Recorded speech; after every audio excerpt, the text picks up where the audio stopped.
Magandang umaga, Grade 6. Ako si Ginang Marivic Mandanas at tatalakayin natin ngayon ang soberanya ng Pilipinas. Layunin ng araling ito ang mga sumusunod.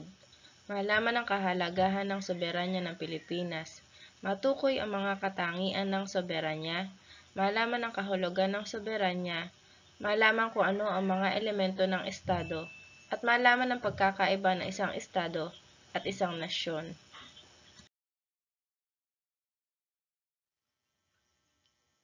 Nang lubusang lumaya ang ating bansa at naitatag ang ikatlong republika noong 1946, nagkaroon ito ng soberanya. Ano nga ba ang soberanya?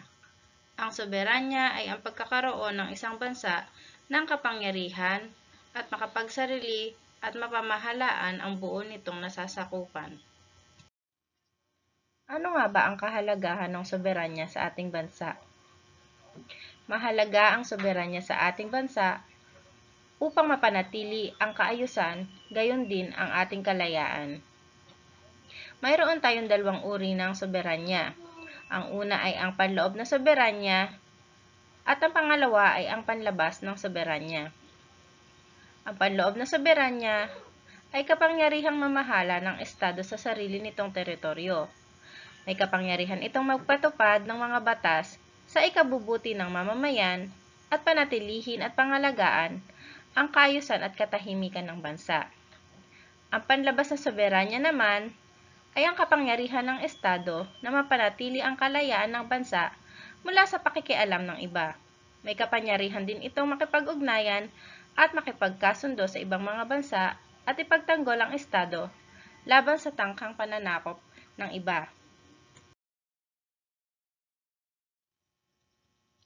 Ang soberanya ay isa sa mga kapangyarihan ng ating bansa bilang isang Estado. Upang maunawaan natin kung ano ang soberanya, kailangan suriin natin kung ano ang isang Estado. Ang Estado ay binubuo ng isang lipon ng mga mamamayang naninirahan sa isang nakatakdang teritoryo. May pamahala ang nagtataglay ng otoridad na kinikilala ng karamihan ng mga mamamayan nito. May kapangyarihang magpatupad ng sarili nitong mga batas at nakatatamasa ng kalayaan. May apat na elemento ang bawat estado. Ang una ay ang mamamayan, sumunod ang teritoryo, pamahalaan, at ang soberanya. Ang pinakamahalagang elemento ng isang estado ay tayo mga mamamayan na nakatira sa teritoryo nito. Magkakaiba ang laki ng populasyon ng estado na maaaring kinabibilangan ng mga katutubo o kayay ng mga dayo sa lugar. Sa kasalukuyan, ang pinakamaliit na estado batay sa populasyon ay ang siyudad ng Vatican sa Rome, samantalang ang pinakamalaki naman ay ang sa China. Ang pangalawang mahalagang elemento ng estado ay ang teritoryo o ang mga lugar na inaangkin nito. Dito naman naninirahan ang mga mamamayan ng estado. Sa pangatlong mahalagang elemento naman ay ang pamahalaan o ang gobyerno. Ito yung mga ahensyang nagpapatupad ng ating mga batas at sila rin ang nagpapatupad ng kaayusan at nagpapahayag ng mithiin ng estado. Ang soberanya naman ang pang-apat na elemento ng estado. Ito naman po ang pinakamataas na kapangyarihan ng estado. Sila ang nagbibigay ng pahintulot at nag-aaproba upang magpatupad ng batas sa mga mamamayang naninirahan sa teritoryo nito. Ang mga katangian ng soberanya. Una ay ang permanente. Ang otoridad ng estado ay permanente at mananatili ito hanggat ang mga mamamayan ay naninirahan sa teritoryo nito at may sarili silang pamahalaan. Ang pangalawa ay autonomiya. Ang tanging sakop ng otoridad ng estado ay ang mga mamamayan nito at ang iba pang mga tao at bagay na matatagpuan sa loob ng teritoryo nito. Hindi sakop ng otoridad ng estado ang mga naninirahan sa labas ng teritoryo nito. Ang pangatlo ay ang komprehensibo. Ang kapangyarihan ng estado ay sumasakop sa lahat ng mga bagay at taong naninirahan sa loob ng teritoryo nito. kabilang na ang kanilang mga magiging anak. Maliban sa mga ito, ang napasailalim sa mga batas na ugnayang panlabas at pagkakalooban ng immunity for internal courtesy, tulad ng mga sugo o ambasador, kinatawang diplomatiko at mga sovereign, kabilang ang mga pamilya. Hindi nalilipat at lubos o absolute. Ang kapangyarihan ng Estado ay hindi maaaring ipasa o ipagkaloob sa kanino man.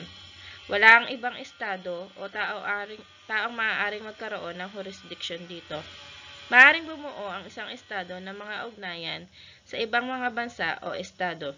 Subalit ang soberanya nito ay hindi maaaring maipasa o maibigay sa iba.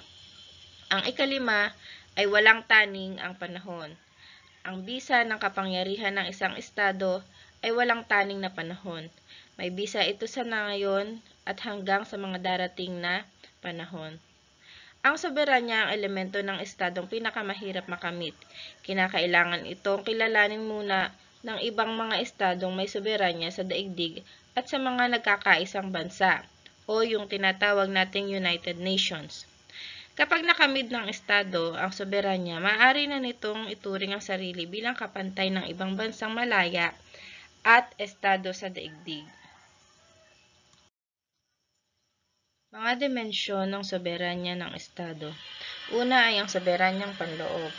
Ito ay tumutukoy sa kapangyarihan ng estadong pasunurin ang lahat ng tao at pamahalaan ang lahat ng tao at bagay sa loob ng teritoryo nito sa pamamagitan ng iba't ibang uri ng ahensya ng gobyerno. Ang pangalawa ay ang soberanyang panlabas. Ang isang estado ay hindi nakadepende o kinokontrol ng ibang estado dahil sa kalayaan nito.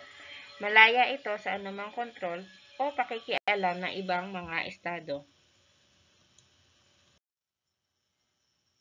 Mga tanging kapangyarihan ng estado o yung inherent powers of the state. Ang mga tanging kapangyarihan ng estado ay tumutukoy sa kapangyarihan o otoridad na kinakailangan ng estado upang makamit ang mga layunin ng pagkakalikha nito. Ang mga kapangyarihang ito ay nagbibigay ng pahintulot at karapatan sa bansa at sa pamahalaan na makipag-ugnayan sa ibang bansa. Pabalikin ang mga banyaga, pangalagaan ang lahat ng mga mamamayan, kabilang na ang mga Pilipinong naninirahan sa bansa. Pangalagaan ang pambansang halalan at pangalagaan ang mga karapatan ng mga mamamayan. Ang tatlong mahalagang kapangyarihang taglay ng estado ay, ang una ay kapangyarihang pampulisya o yung police power. Ito yung kapangyarihang tumutukoy sa pagbibigay ng mga restriksyon sa pagtataguyod at pangangalaga sa kalusugan, kaligtasan, moralidad, pangkalahatang kapakanan at pampublikong interes. Ito ay kadalasang itinalaga sa lokal na sangay ng pamahalaan. Ang pangalawa ay ang kapangyarihang mamahala ng ari-ariang sakop ng teritoryo o yung eminent domain. Ito ay ang karapatan ng estadong mag-angkin ng pribadong ari-arian para sa paggamit ng publiko. Itinatakda ng Konstitusyon ng Pilipinas ang pagbibigay ng karampatang kompensasyon para sa anumang ari-ariang pribadong kinuha ng pamahalaan sa pamagitan ng pag-utos ng korte. Ang pangatlo ay ang kapangyarihang magbuwis o yung taxing power. Ito ang kapangyarihan ng estadong mangolekta ng halagang batay sa komputasyon ng kita ng isang tao o halaga ng ari-arian para sa gastusin ng pamahalaan. Ang kapangyarihang magbuwis ng estado ay pangunahing ginagamit upang magkaroon ng pondo para sa kapakanan ng pinagmulang pampublikong gamit. Ang pagkakaiba ng isang estado at isang nasyon. Ang isang nasyon ay isang pangkat ng mga taong may ninuno at kasaysayan na kadalas ay naninirahan sa isang partikular na lugar sa ilalim ng pamahalaan. Ang isang nasyon ay may kaibahan sa isang estado. Ang dalawang ito ay maaaring pag-ibahin sa sumusunod na katangian. Ang isang nasyon ay may konseptong etniko at kultural, samantala ang estado ay may konseptong legal at hudisyal. Ang estado at bansa ay magkasing kahulugan sapagkat ito ay binubuo ng mga elemento. Halimbawa, mayroon tayong tinatawag na Arab nations or African nations na binubuo ng iba't ibang estado o bansang Arabo o African. Ang pangalawa ay ang estado ay hindi napapasailalim sa kontrol na panlabas, samantalang ang nasyon ay maaaring umasa sa kontrol na panlabas pagdating sa mga usaping pampulitika. At ang estado ay may pamahalaan at nakatakdang mga teritoryo, samantalang ang nasyon naman ay maaaring wala nito.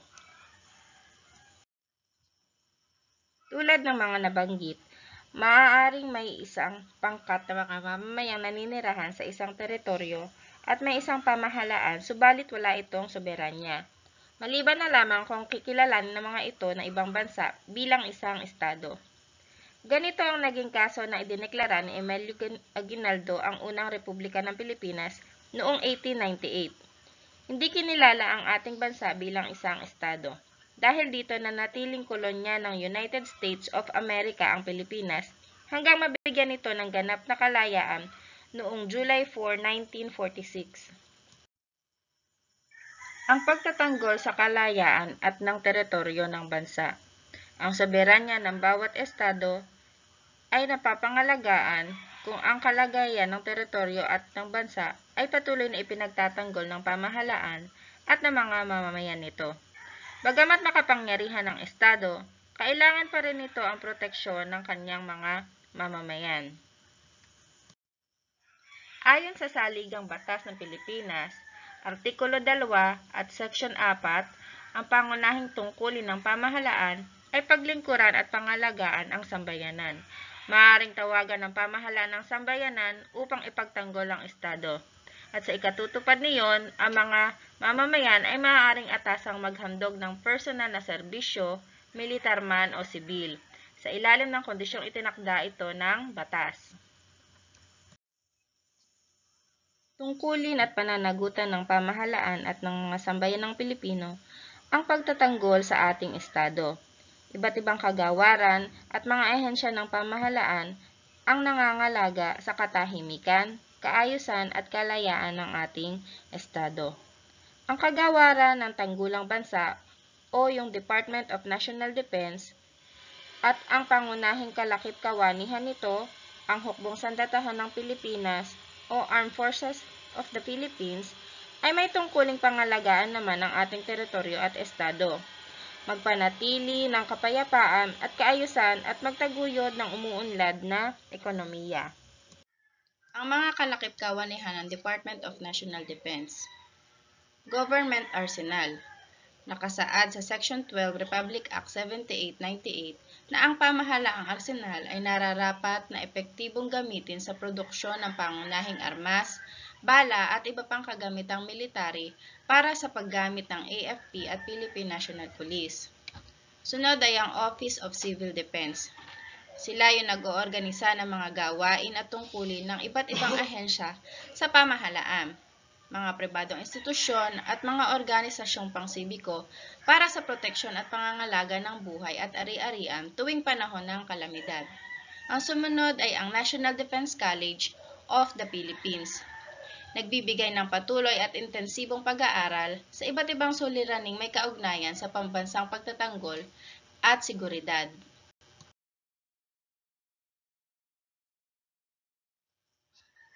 Mga serbisyo ng Armed Forces of the Philippines. Ang Hukbong Sandatahan ng Pilipinas o Armed Forces of the Philippines ay may 4 na pangunahing serbisyo. Nakaorganisa ang mga ito sa lugar ng tungkulin alinsunod sa mga relihiyonal na pagkakahati-hati ng bansa. Una, ang Hukbong Katihan ng Pilipinas o Philippine Army. Ang misyon nito ay ang pagsasagawa ng mabilis at tuloy-tuloy na operasyong panlupa upang maipatupad ang misyon ng AFP. Ang mga tungkulin nito ay ang mga sumusunod: pagtanggol ang teritoryo at tanod ng ating bansa laban sa sinumang dayuhang nagnanais na sakupin ito. Ipagtanggol ang ating bansa sa panahon ng digmaan. Mag-organisa, magsanay, at magbigay ng gamit sa mga pwersang hukbo para sa mabilis at tuloy-tuloy na pakikipaglaban sa lupa. Ihanda ang mga unit na kinakailangan para sa epektibong pagpapatupad ng mga plano at programang may kaugnayan sa pambansang pagtatanggol at sa mga misyon ng Hukbong Sandatahan, kabilang na ang pagpalawig ng kapayapaang sandatahang o peacetime army para sa pagtugon ng anumang emerhensiya. Linangin, alinsunod sa iba pang pangunahing serbisyo, ang mga taktika, teknik at kagamitang nasa interes ng hukbo sa mga operasyon nito. Ang sumunod ay ang Hukbong Himpapawid ng Pilipinas o ang Philippine Air Force. Ang Hukbong Himpapawid ng Pilipinas ay isa sa tatlong pangunahing serbisyo ng hukbong sandatahan ng Pilipinas. Tagabantay ito ng teritoryo ng ating bansa, nangangalaga ito ng katahimikan sa ating himpapawid. Habang abala sa serbisyo ang kasalukuyang Internal Security Operation ng AFP, pinagtutuunan ng pansin ang paglakap ng mga sasakyang panghimpapawid para sa mga operasyong counterinsurgery. Partikular na ang karagdagang helikopter na pangdepensa ng mga transport aircraft, ang PAF ay nagtakda ng pangangailangan para sa night-capable attack helicopters at ang kapalit sa mga UH-1H na may 8 unit na inisyal na plano. Mayroon ding itinakdang pangangailangan para sa karagdagang T-41 at SF-260 na mga training aircraft.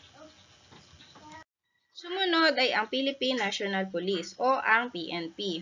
Ang mga tungkulin nito ay ipagpatupad ang lahat ng mga batas at ordinasyang may kaugnayan sa pagtatanggol ng buhay at ari-arian, panatilihin ang kapayapaan at kaayusan, at gawin ang lahat ng hakbang upang masiguro ang kaligtasan ng publiko.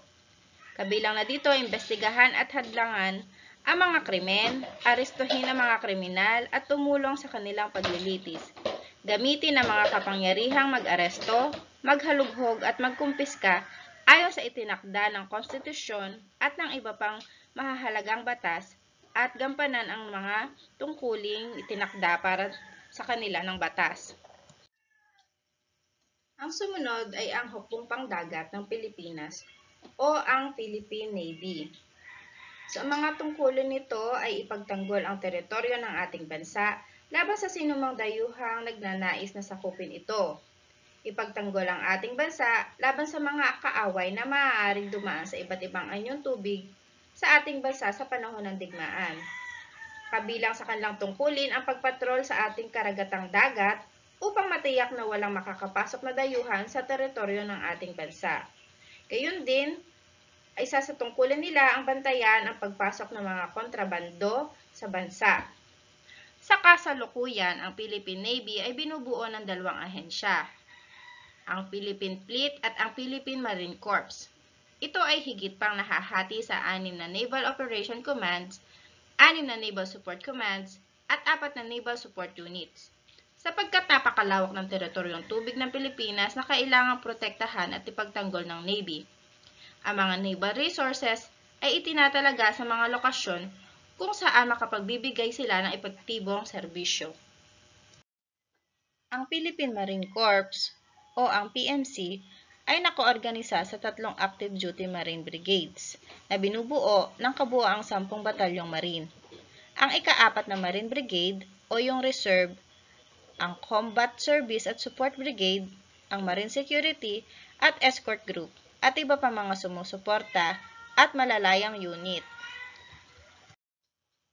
Ang Philippine Coast Guard naman o ang PCG sa kasalukuyan ay isang ahensyang pandagat na nagbibigay proteksyon sa teritoryong pandagat ng ating bansa laban sa mga naninira dito. Nangangalaga ito sa mga yamang dagat at nagtutaguyod ng kaligtasan ng buhay at ari-arian sa karagatan. Kailangan ang mga mamamayan sa pagtatanggol ng teritoryo sa ating bansa. Kailangan ipagtanggol ang teritoryo ng ating bansa. Ito ay upang hindi tayo masakop ng ibang bansa at manatili tayong malaya. Tulad ng ating sariling tirahan, ito ay dapat nating pangalagaan at dapat ipagtanggol upang mapangalagaan ang kapakanan ng sambayan ng Pilipino at ang kayamanan nito. At dito nagtatapos ang ating aralin tungkol sa soberanya ng Pilipinas. Maraming salamat, Grade 6, sa inyong pakikinig.